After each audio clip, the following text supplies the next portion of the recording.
get on the ballot is through signatures. As an independent party, and for statewide candidates, they set that bar at 2,500 signatures. So that means we get 2,500 signatures, right? No, we're going to need far more than that. Our goal is to have a minimum of 5,000. And I'll tell you from my experience, what I've been doing for the last couple of months, I was actually out there doing some petition work out in Missouri and out in Arizona. And in those states, we have to get notarized at the end of every day. And they examine and compare every signature and make sure and tell you what your validity rate is. The average validity rate for people collecting signatures was below 70%. So you can apply that math. Depending on where you are and how much detail, these are people who are paid to be out there doing that do it on a day-to-day basis and know what things to look for. So the more that we can understand what the nomination papers and petition papers look like and how to get them filled out properly, the better job that we can do in making sure that validity rate isn't less than 70%, but hopefully even higher. We want to make sure that every signature counts. But there's a couple things to know before getting started. What do you need to collect signatures? Hint. There's a little box on the side of your paper there that says tools and has some of those answers there for you. And some of you may have additional things that you'd want to shout out, but what are some of the things you need in order to collect signatures? The paper. You need the nomination papers. And I believe we have a stack of those printed out here in the room today. So for anyone who's willing to take some home, whether you're willing to collect signatures or maybe you can nominate a friend, recruit a neighbor, maybe it's someone who's on college break for the summer, you might be able to find someone willing to go out and do this. You need pens, clipboards. The good news is we have that here for you today too. So I brought a gift for anyone who wants. We've got clipboards here for you to take home with you. So we're going to start eliminating excuses for getting involved. We got pens, boxes of pens. These are my favorite pens. This is the same kind of pen that I used every day over the last 10 weeks. The Click pen that's nice and simple, doesn't bleed. It's going to give you a great feel as you're writing. I'm going to become a pen salesman. They're even environmentally friendly. So. Can I just add, the pen can make a difference, because the first time I went out, it was a cold morning, and I hadn't tested the pens, and people were frustrated with my pens. So, test your pens, people. 100%. I had that same experience, Chris. When I had that day where it was my ink was frozen. It didn't work anymore, and that's when I switched pens from the regular cap ball pen and went to something that was a nice, easy Click pen, and things stayed fluid. And again, the type of ink so that it's not bleeding. If you have an ink that globs and it starts smearing, you just lost a signature. You took the time to go out there and volunteer. Someone took the time to support our candidate, and now we don't get any credit for it. And depending on how that smear goes, you might lose the whole page. So simple things that we can pay attention to can really help to make sure that we're getting the work done. So what are some of the other things that we need in order to collect signatures? Signature paper. The nomination papers, pens, clipboards. You need as many as there are counties that you're going to collect people with. Well, yes. And I want to spend a moment talking about validity and how those nomination papers get filled out. So when you're looking at your nomination papers, and I don't know if you guys are, how familiar you guys are with these. I have some.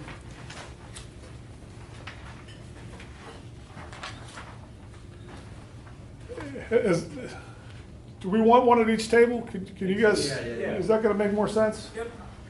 We'll pass a few of these out. They're all organized differently, depending on what state you're in.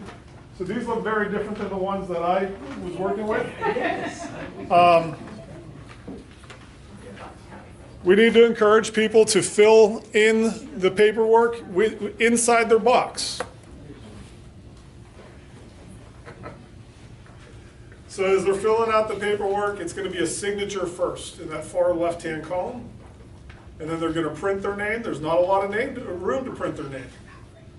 Someone might say, oh, I can't print that small. Can you fill it out for me? No. We need whoever's signing to complete that whole line themselves. It's very important. I don't know the state laws here in Pennsylvania, but I'll tell you in other states that you can go to prison for writing inside that box where other people are filling out. Other than signing the petition yourself, which you're allowed to do once, you can't write inside that box. So if somebody makes a mistake, you either go back to that person or we accept that it's going to be an invalid signature. Even to draw a line through something that you recognize as a mistake. If somebody writes Mickey Mouse and they ran away from you before you saw them, don't scratch it out. We'll turn that in, it doesn't count as a signature. Best practice in that circumstance might be to start a new page in case somebody who's examining those decides to invalidate the whole page. So if you notice something that's egregious like that, or if somebody makes an error themselves and scratches out a whole lot, depending on where you are on the page, it doesn't take a whole lot to print one of these out. And we'll talk about how to print these out because we have digital files. But we don't want to lose the effort, the time that you put in volunteering, or the willingness of that voter to sign. I mean, what's worse than a voter being willing to get engaged and then down the road their time and their signature didn't count anyway. So along with that validity, you always want to check the date. Tell the people as you're getting them to sign. Here, Nick, will you sign my petition? So I've been volunteering with the Forward Party for the last couple of years. Okay. Got a couple great guys that are running for office. I can talk to you about those guys, but really the most important thing for me is I don't think politics are working, and I want to fix that. And this is a chance for us to make a step towards becoming a political party here in Pennsylvania. Okay, sure. Okay. So, You wore me down. So I'm just going to need you to sign first, then print your name, and then your printed name has to fit all the way in that box.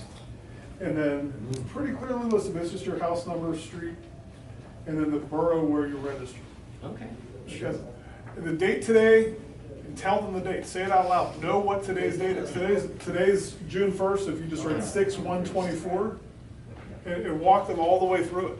And then, before they walk away, you can take the clipboard out of their hand and leave the pen so they don't, oh wait, I'm gonna still need that pen. You're looking, you're making sure it's all filled out properly before they even walk away. That's the ideal. It doesn't happen like that.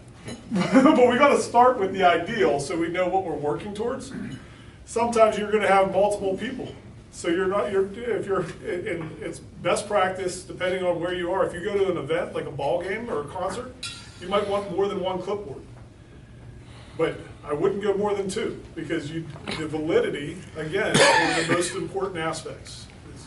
A signature is not worth anything if it's not filled out properly. And if you get too many going at the same time, you're not going to be able to see or help give those instructions and walk people through. So I can't stress that aspect enough, to make sure that things are filled out properly. But let's get back to the tools. There's a couple tools there that maybe I demonstrated, but we haven't talked about yet, that are very important.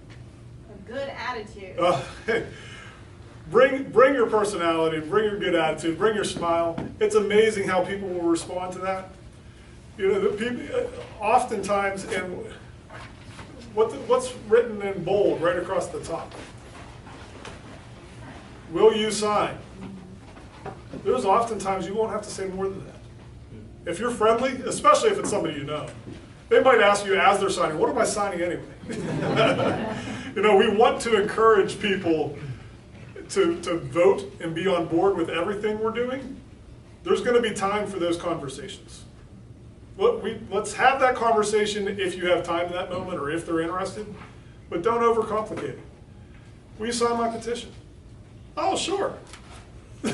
Great. There's no reason to go further right now. Now, if you have time to explain, we certainly want to do all we can to support the growth of the Forward Party. We want to support Chris. We want to support Eric. So let's have those conversations and talk about why they're running and what we're building here. But don't be your own obstacle. Sometimes keeping it simple can be the answer. So, and that's part of pitch. That's one of the other tools that I listed there. Knowing what to say to people, and it's going to be different. You can't have one pitch.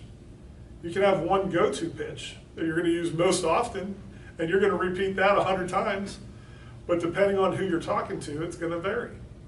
So, and the best way to refine that pitch is to practice. Sometimes you can practice by asking somebody and just know it's okay if it goes wrong. It's not like starting a business and you just blew $10,000. You blew 2 minutes. You ask somebody and your words didn't come out right, and you go, oh man, I sounded like a fool. Don't take it personal. Don't allow that to be an obstacle to going back and asking for that next signature. So that leads me to obstacles. What is your biggest obstacle for going out there and getting signatures? Preconceived notions. Preconceived notion. What's your preconceived notion? No, theirs. Theirs? They're just not open-minded to. I think it's fear of failure, actually. Oh, for us? Sorry. Your biggest obstacle is you're just afraid you're gonna screw it Yeah. up and look like an idiot. Yeah. How many signatures are you going to get if you don't ask? Not one. How many signatures are you going to get if you ask? Maybe one. Don't know. Maybe one. Hey, maybe one is a world further down the road than not one. So there's going to be a lot of no's. In fact, the rate that I would look for when I was out there doing retail. So there's different ways of collecting signatures. Part of my experience, we would just hang out in a grocery store parking lot, or a Sam's Club, or a Costco, or a busy street corner. And as people were walking by, hey, can I get you to sign? And see where that conversation leads you. Sometimes you'll start more disruptive than that. You might say, hey, are you tired of politics the way they are today? Or do you think Pennsylvania politics are serving you well? So depending on who it is that's approaching and what you might preconceive of them, you can try to alter that pitch to get them engaged, get them to pause and slow down just long enough to get their signature. Sometimes it can lead to beautiful conversations. I'm not saying that every time it's going to be a 30-second sell and close. Some of the best memories that I had in the last 2 months were when it turned into a 20-minute conversation. And you don't see those coming. And sometimes there's yelling involved, and sometimes there's hugs and tears involved. But those moments are what you can bring back and really reflect on. That's the real work of doing politics. This is where I started this morning, where I said, we're not playing politics. We're actually here to get something done.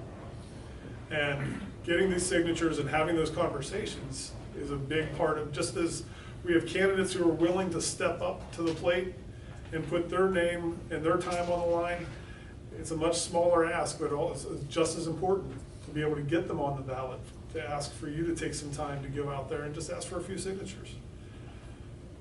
One of the resistance might be, I don't know these guys. How do I know I want to vote for them?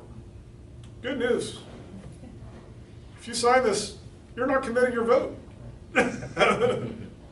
You don't have to vote for them. Well, I don't know if I want somebody, I don't want my neighbor to see that I signed that. Well, if they say neighbor, you might be in trouble. Because if you're going door to door, it might be a realistic thing. You don't hear that one very often, but people might be concerned about who else knows their business. Where are these published? No. What is this used for? It's used to verify that we talk to real voters that live here in the state of Pennsylvania.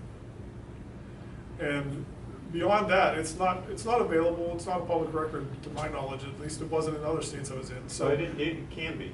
People can request it. Yeah. Is it subject to? You rarely do. The only people who you typically do are the other candidates if you're trying to not Right, get off the right. ballot. But it is. But technically, it is public record.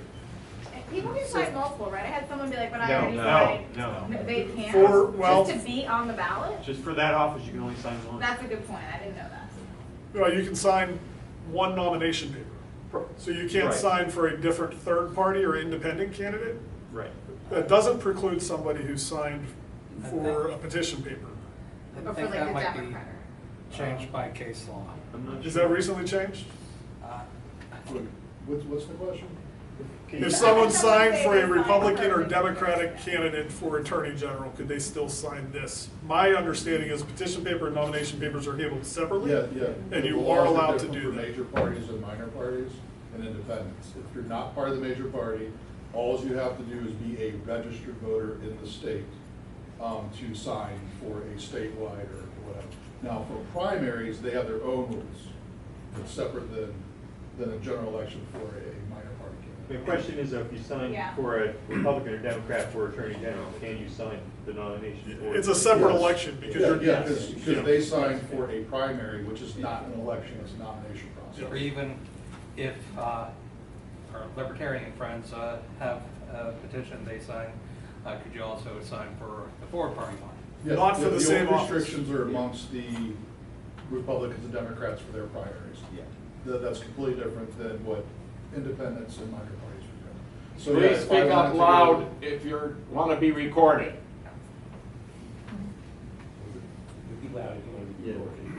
So if you wanted to support a forward party, a libertarian, a green, then whoever else is running, you could sign a petition for all those, and there's no issues. This is gonna be the one exception I give to my validity rule. We're typically aiming for 100% validity. We're going to do everything we can to make sure that signature is right and that it's welcome and invited. In this circumstance, if there's a question of somebody having signed a different petition, they're not going to get in trouble. They will count the one that's dated first. Okay. So we could accept that signature and let that be ruled on if there is any conflict there. That's how that would be determined. So we could let people know, you know, if you're planning on signing for another third party or independent candidate, there is some caution or confusion. This is what we welcome your signature. Whatever's dates first is what's going to count. So, yes. Just so that I'm absolutely clear, this nomination paper has both Eric and Chris on it, and I'm getting one signature, and that's a signature for both of them. That is correct.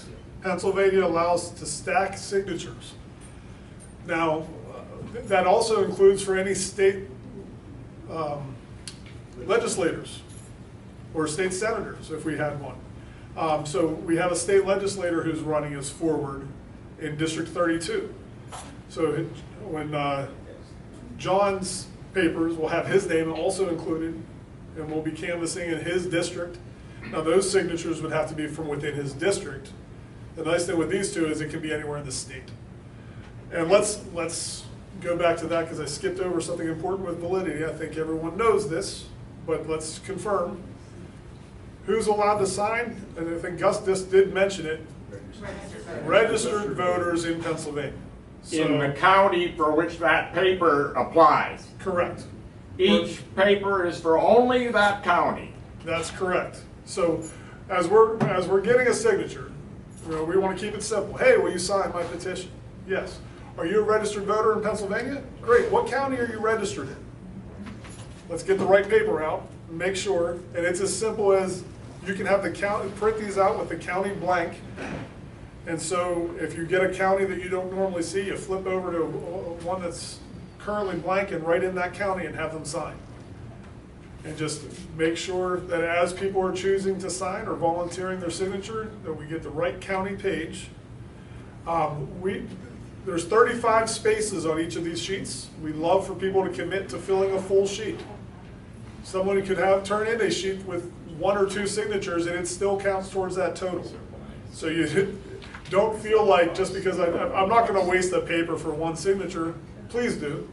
Every signature matters. So it's okay. We'd love to see some, if there's an opportunity to go into that area and fill that sheet, even better. But we certainly want to get that filled. So one of the things that could help to accelerate, well, let me go back 1 second. when I was finding those locations, what I would typically look for is foot traffic of 20 to 25 people per half hour. As long as I was going to have an opportunity to approach someone basically once every 2 minutes, then that's a good area to be. With the goal of having 5 signatures per half hour. So if you're doing that kind of volume, you're in a good retail location. If you're going door to door, the most difficult part is going to be finding people home. You want to think about what time of day it is, what neighborhood it is. So is this a neighborhood of retirees? I might be able to get away with going at 10 o'clock in the morning. If you're going into a neighborhood that has a wider range of ages, you got to consider sports activities for kids and all that type, and work schedules. And so you think, okay, I got an hour. 5 to 6 is traditionally a really good time to catch people at home for signatures. If you're going to go door to door to neighborhood. But then again, you can meet them at the soccer field. And there's going to be a bunch of people in one place. And you might be able to just, if you know somebody who has a kid that plays soccer, hey, can I join you? Can I go down and watch your practice for one day or watch a game? Would you mind if I bother some of your friends for just a minute? And if you explain what you're doing, or even better, and this is how we can accelerate our collection, would you be willing to collect some signatures for me? Having more people involved with the signature collecting process is how we're going to accomplish the goals that we have. To get to 5,000 or more, it's going to take everybody being willing to get some signatures and taking the time to do that, but also recruiting friends. Who can we get to go out, and especially if you schedule yourself, okay, I'm going to take 2 hours this week and go out and collect signatures. That's when the thunderstorm hits. How can you make good use of that time? There's limited places where you're going to be able to stay out of the weather and make good use of that time, but you might be able to make a few phone calls to some friends or family, get their signatures and say, hey, would you be willing to help and do this? This is why it's important to me. They don't have to be forward.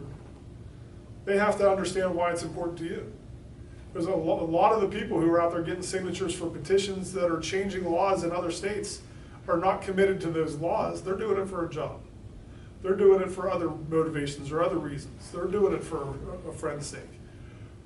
Sometimes that invitation to get people involved is part of what it takes, and have a general conversation afterwards. Gus? Me primarily live in a suburban rural area. When it comes to where do you live, I just generally ask, do you live in the township or the borough? Just because that's where I'm at, you either live in the township or the borough. I'm sure for those of you that collect signatures in the city, you probably have something similar you can ask. You can also ask where they pay their taxes. That's That's a good way to get to it. Everybody knows where their tax office There is. you go. That's a good suggestion. Good.